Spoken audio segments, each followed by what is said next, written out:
Hello everyone. So we all remember our former Taoiseach, Leo Varadkar. He done great work for the country. Said no one ever. But in fairness to Leo, he's done a great job here. The farmers were already pissed. The countryside was already very pissed at the Fine Gael government, Fianna Fáil.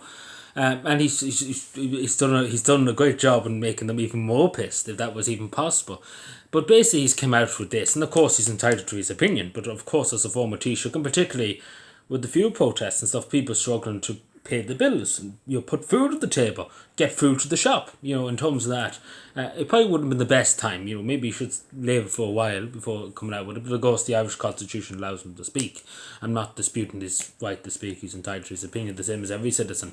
But I do think, as a former Taoiseach, particularly his words weigh more heavily than they should probably with an ordinary citizen. But particularly coming out with this, and I suppose dividing Irish people too, is not a great thing to do at the moment too either. But what he is saying, what he did say, we're paying the bills for all of the subsidies. He's talking about the farming subsidies and stuff. Of course, rural Ireland's very, in a lot of jobs and stuff come from farming. But he's basically saying that urban Ireland, Dublin, places like that, everything's in Dublin, of course, nothing's in the countryside. But it just goes to Fine Gael and Fianna Fáil. They couldn't give a shit about the rest of the country. They just care about Dublin, and nothing fuck all about Cavan. Fine Gael, the Farmers Party, as they used to be called, far from it nowadays.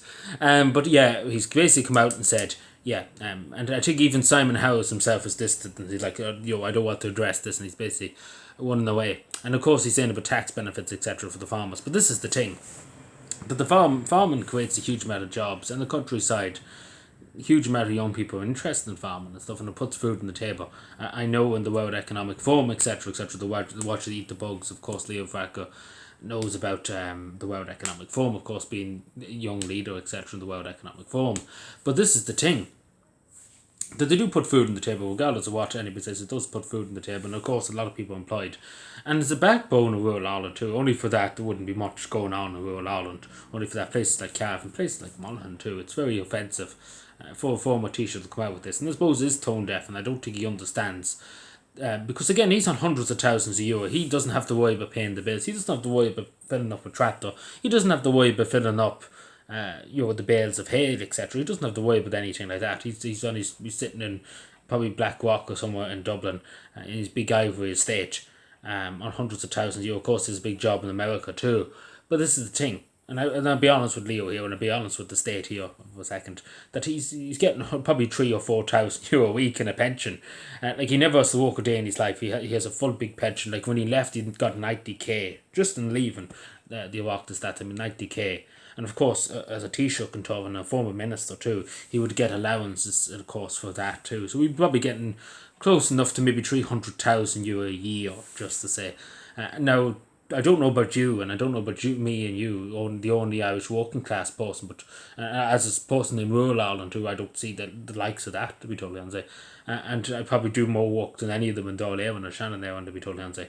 But this is the thing: if Leo was going to go and walk on the farm for a few days, I don't know, but I think he might change his mind. But I do think it's a bit tone deaf.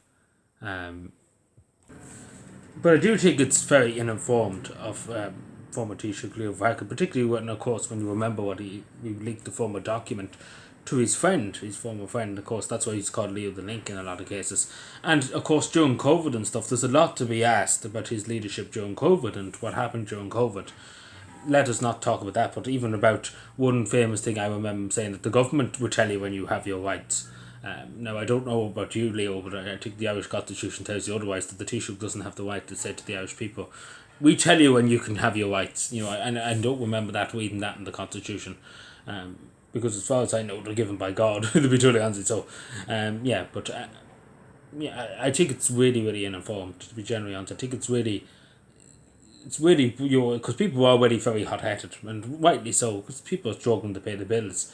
If Leo Varadkar was working a 9 to 5 job, like on the farm, trying to fill up a tractor every week, or maybe 3,000 euro, 4,000 euro, I think Leo would be one of them protesters too if he was in their position. Because it's easy to speak from your ivory tower, but when you're on the ground, like with the poor people, like, I'm not a minister, I'm not a TD, I'm not a Chocty Doll or anything. I work a 9 to 5. It's tough. It's tough. It's not easy. And then to pay the bills and stuff, and I'm a young lad. There's not much of a future for young people in rural Ireland. There's not much going for young people in rural Ireland.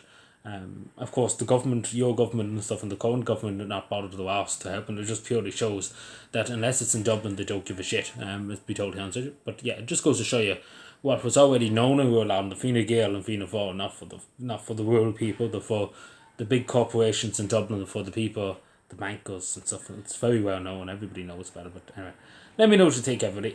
Subscribe for more, and you let me know what if you're a farmer or if you're a Fine Gael supporter, I suppose, if you are one of them.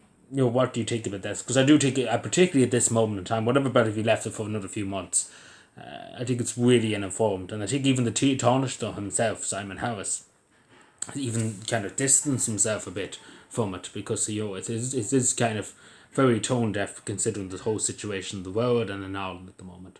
But again, that's just my opinion. As I say, the Irish Constitution allows him to speak. I'm not disputing his fact of speaking. He's entitled to his opinion, the same as every citizen of the country. But this is the thing. I do think as a former Taoiseach to your words weigh a bit more heavily, and and shouldn't, particularly in times of crisis like this, probably shouldn't be causing more upset, if that makes any sense in these kind of times. But that's just my view. Let me know what you think. Bye.